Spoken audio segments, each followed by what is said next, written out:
Okay, got home from a Goldfields walk. Thought I'd better do a bit of a pack shakedown. Talk about what gear I used. We'll start with the stuff I'm wearing. So I've got these Montane pants. About the only long pants I ever wear on walks. I rarely wear them. I usually wear them walking around towns. I like these ones though because they've got like zips in the thighs, so you can let some hair out because they do run pretty hot. So I wore them occasionally around town. Got a pair of icebreaker boxers underneath. Got a Columbia shirt that I took. On my shoes, I had my hiker speed goats. And a pair of smart wool socks. I've also got another pair of socks in there I'll dig out in a minute. I'll start pulling the pack to bits. What else have I got here that I can easily get? So I've got the Mountain Gear Hyperlight, I think it's a Wind Rider, 60 odd litre pack. I've got another icebreaker t-shirt, thermal, on the outside.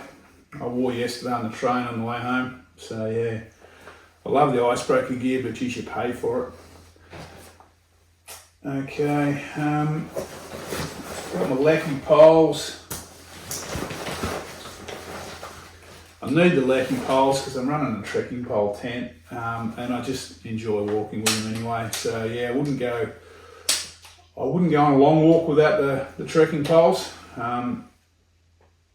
They just, for a big bloke too, they just reduce the wear and tear on my knees and my ankles.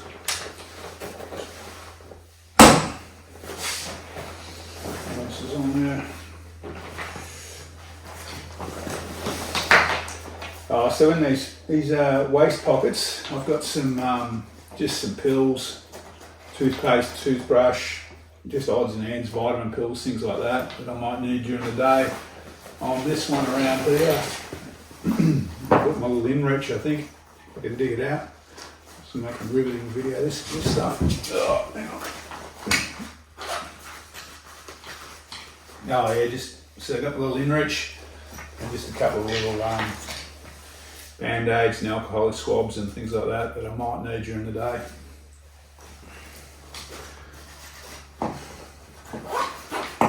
Okay, let's get to the guts of it all.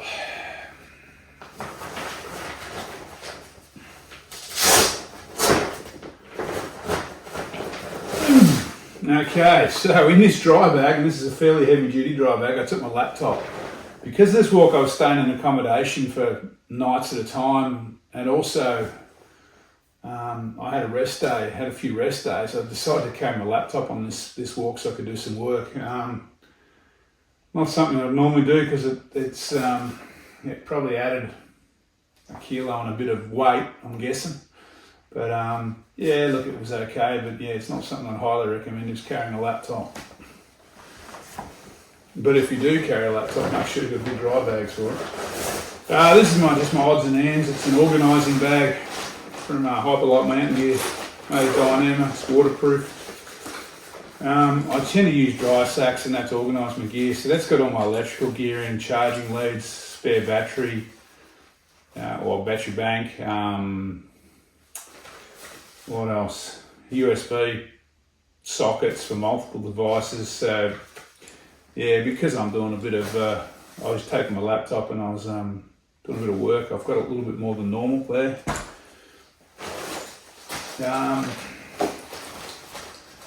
This is my pills. So I've got a bit of asthma, so I've got a Ventolin, just painkillers, a few other things like that in there. Nothing too drastic. It's it's my first aid, so I've got band-aids and a bit more, some paw cream, stuff like that. So yeah, it's my first aid kit. This is just some Bluetooth earplugs in there. Once again, they're an optional extra. This is what I have my wallet and my keys in, but they've come out already. Snake bandage, a few lens cleaners because I wear glasses. I carried this small pack. Sea to Summit, I think it is. Little Ultra Seal pack. It's good for when I was on the town days. If I want to go to a supermarket or anything, I could carry some stuff home with this. I got the Petzl Zoom torch, I think it is. Got a compass in here. Once again, didn't touch it this trip. Can't remember the last time I used my compass, to be honest with you, but what do you do? All right, so that's this little bag.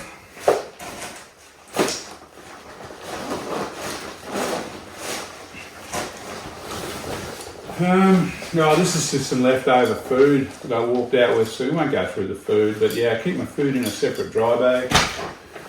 Yeah, my camp shoes come town shoes, a couple of pair of Havaianas. Nalgene bottle, it's good for filtering water into. Ultralight guys hate them. I like the wide neck on them, so I can filter the water into here and then pour it into a bladder or something if I need to filter a few litres of water. Yeah, you can get away with something cheaper and nastier and lighter if you want, but yeah, it does me. Speaking of which, there's the bladder. Use an MSR 4 litre bladder if I want to carry a bit extra water.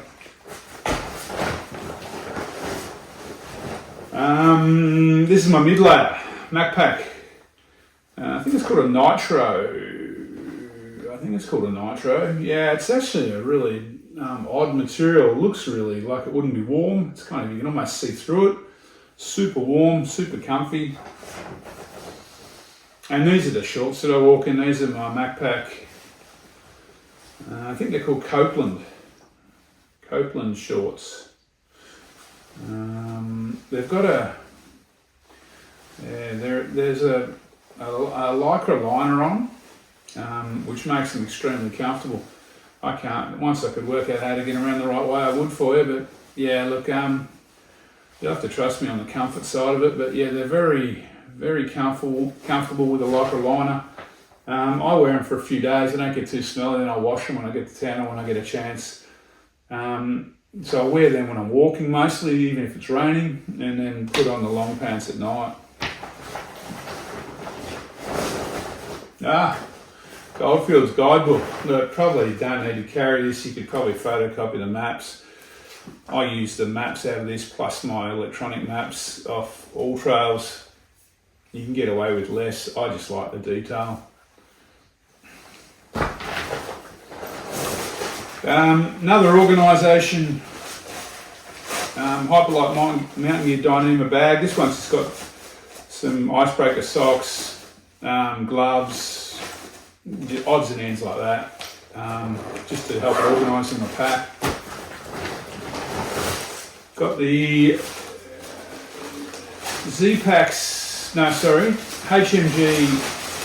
Dyneema ground sheet come poncho. So this will double as an emergency wet weather gear if you really need to. I use it mainly as a ground sheet, but yeah, you could use it as a poncho as well.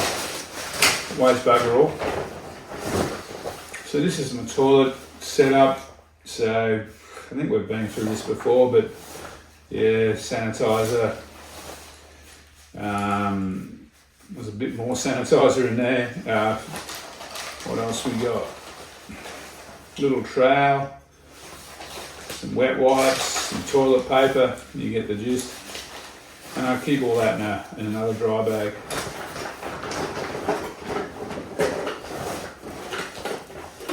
This is my cooking setup. This is my old titanium pot that's pretty well dead now. It's about 15 years old. I use a little pocket rocket. Look, I'm not going to go through this, but it's just, yeah, cigarette lighters and knife, fork, that kind of thing. Little cup, little Sea to Summit foldable cup, homemade cozy, and it's worked pretty good. Like I think I mentioned on another video, I'm probably going to look at upgrading this soon, but yeah, we'll see. It's not urgent. It's still working pretty good. I might be able to get something a little bit lighter. Z-Pack's raincoat. Good stuff. It's called a Vertes. So on the rain, I copped on the track. Didn't wet out. It's pretty lightweight. You wouldn't want to be doing off-track stuff with it, but it worked for me. You know, to handle a day or two's rain, light rain. Cedar Summit pillowcase. Not pillowcase. Pillow, light pillow. Trying to think of the name of it, if I can read it. No, it just says premium large. I don't know. It's a luxury, but I enjoy it. If you're trying to cut down weight, you could probably do without and just shove your clothes in a bag. No, one gator. Hang on, we'll get back to the gators. Hoodie. Once again, probably took too many hoodies. So I've got this hoodie here. Thermal hoodie. And there's another one floating around in the pack somewhere. This is just a dry bag that I didn't use yesterday on the way home, just to keep stuff dry, like clothes and that dry if I need to. Dirty Girl Gators. Goes with the shoes. Works well. Obviously not going to keep the mud out, but works well enough for trail walking. Here's another hoodie. Now this is a serious insulated thermal, this one. Now I probably could have just taken this. Thing is, I sleep in this, so I didn't want it to get wet during the day, whereas I walk in the other one. Yeah, look, I could definitely get rid of one thermal, but you know, I wasn't pushed too much by weight, so I carried them both. Here's my other pair of walking socks. So I've got some ankle socks. These are, I think they're Macpac socks, woolen socks. They work well too. I tend to use these ones more than the Smart Wall ones actually, because they sit better under the gaiters.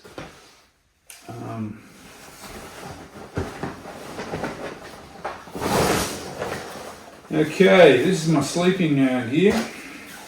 So first I've got the compression sack. I think it's an event fabric which breathes. It's possibly an old Cedar Summit job. I'm thinking it's pretty old now. It's probably better tech around. So, got my puffy in here. This is a, what is it, a Rab? Yeah, Rab puffy. It's been putting in good service now for a good 10 years, that one. Let it fluff up a bit, I think. And this trip I used a quilt, a tear gear quilt. I didn't take my sleeping bag. So this is good down to about 0 if you layer up a little bit. Quilts are brilliant. I really love quilts. Only if I'm going sub-zero. I'm expecting sub-zero temperatures now. I use my sleeping bags, but normally I just go with quilts. So that's about it. I've got the straps for the quilt in the bag here. In this bag of goodies. My fingerless, well, they're mountain bike gloves for trekking. They keep the hands a little bit warm and a little bit safer on the trekking poles, a little bit more comfy on the trekking poles. Also block out a little bit of ultraviolet light off the back of my hands.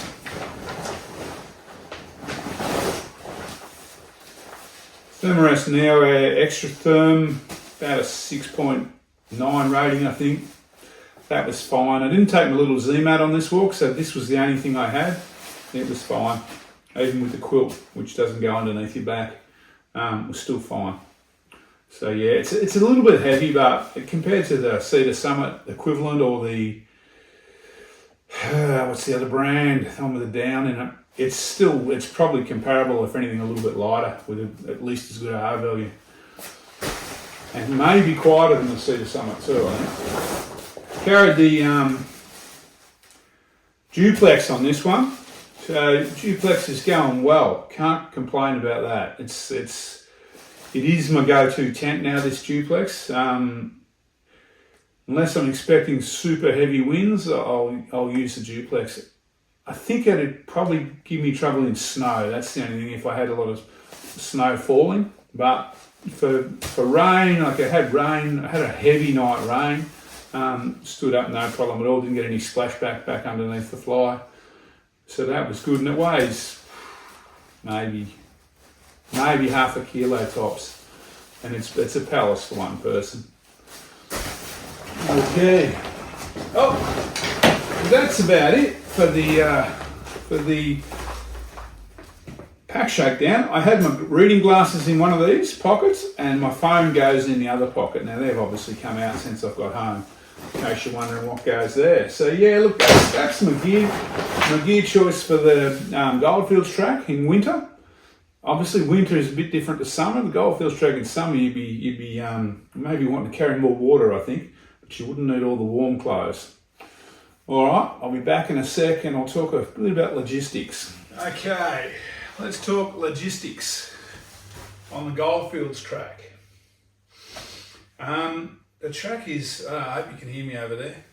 The track is around 214 kilometres long.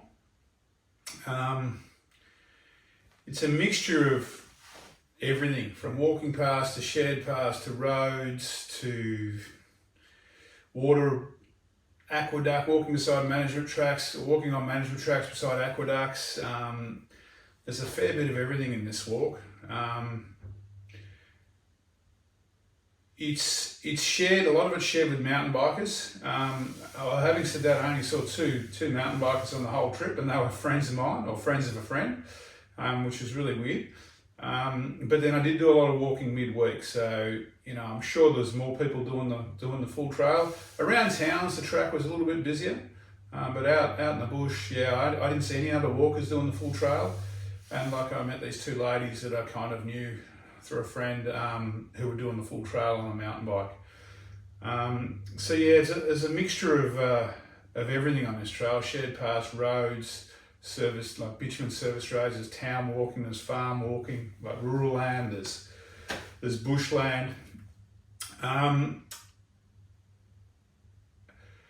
suppose we'll get on to accommodation and camping. So this walk has its challenges. It's really good in the fact that you can stay in accommodation in a town. So there's accommodation in Buninyong, Ballarat, Creswick, Dalesford, Castlemaine, Bendigo, obviously. There's also some stuff in between that I didn't use, some paid accommodation in between. The camping options are a little bit, you've got to be a little bit more creative. You'd want to be able to walk about 20 k's a day, I think, for the camping options. I went through, you can split the sections into 3 days. I went through most of them in 2. And there are options, but they're a little bit thinner on the ground. But if you don't mind bush camping, there's plenty of options in the state forests and things like that. For my personal mental health, I stayed away from the 4-wheel drive tracks when I was bush camping, kept it fairly stealthy. The other thing with camping is you'll have to carry, almost without exception, if you're going to stealth camp or you're going to bush camp, you're going to have to carry your own water. You're going to have to carry a little bit more water. Because there's not a lot of water around. But I really enjoyed walking in winter. I really enjoyed the opportunity to stay in a cottage or something in Dalesford, or accommodation in Castlemaine and Bendigo and Ballarat. It was really nice. My partner came up to meet me on the weekends, and so it was something I could share with her, which is unusual for me because quite often I'm out on my own doing this stuff. So look, that's an advantage. Some people hate it. I liked it. Now, talking of water, if you are going to camp, one of the things that I did because I did some of it camping, I did some food drops, because when Samantha was up with the car, I took the opportunity to drop some food off in the bush. Now, if you were pushing water in summer, say it was warm, and you needed more water, then there's always an opportunity, if you've got a vehicle, to leave some water out in the bush with your food, maybe do food drops, make it a bit easier. It would be possible to carry everything you need as far as food for the whole walk, but hey, I'm old and broken, so I like to make it a little bit easier. There's an opportunity to leave water out in the bush too. so long as you get off the track 20, 30 metres and find a log or something to hide it under, you're pretty safe. I've never had one go missing yet. I'm not saying it won't, but yeah, you're pretty safe. Now touching on water and the seasons. So winter, I did it in winter when it was a lot cooler, and it worked for me, worked well, but it is cold. It got down to probably one or 2 degrees a couple of nights. There was a frost, so just be aware of that. But when I was using the varied accommodation, I didn't really mind too much because I was going to be in a town in a day or two and I could always warm up, which worked out well, and that was the plan. Summer's the opposite extreme I've found up here, up in that area. It gets a bit hot, so just I think probably for most people, spring and autumn is probably the best time to walk the Goldfields Track. But if you're tolerant of the heat, then summer's doable easily. And if you don't mind the cold or you're doing the varied accommodation like me, then winter's definitely worth considering, I think. I used the guidebook, if that's coming up on the video, as well as the All Trails digital map. The guidebook's got topo maps all the way through and a lot of information. It is fairly heavy, so if you're going ultralight, you might not want to carry the guidebook. You might want to photocopy it and just use it to plan. But yeah, I was, like I said earlier on, I was carrying my laptop, so I wasn't exactly ultralight on this walk. Plus I had town clothes with me as well. So yeah, an extra few hundred grams wasn't going to matter for me. So yeah, but you'll definitely need some map, because especially getting in and out of towns, the trail kind of isn't always 100% marked every junction. Some towns are better than others. So you just be aware of that. The other one, if you really like this trail and you think it's a winner, there's an offshoot to this trail called the Goldfields Track, which runs from Dalesford into Bacchus Marsh. And that's about another 87k track. I've done that one. I did that one, I think it was either earlier this year or late last year. And it's up on the vlog somewhere. And that's 3 nights. That took me 3 days, that one. And that's another one, but that one's more of a probably a wilderness style walk, in the fact that you're not going through any towns really, and you've got to be a bit more self-sufficient on that one. There's a lot more climbing on that one too.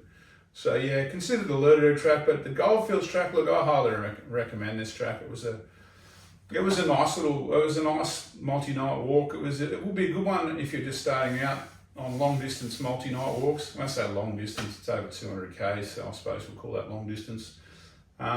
Because you're never far away from help.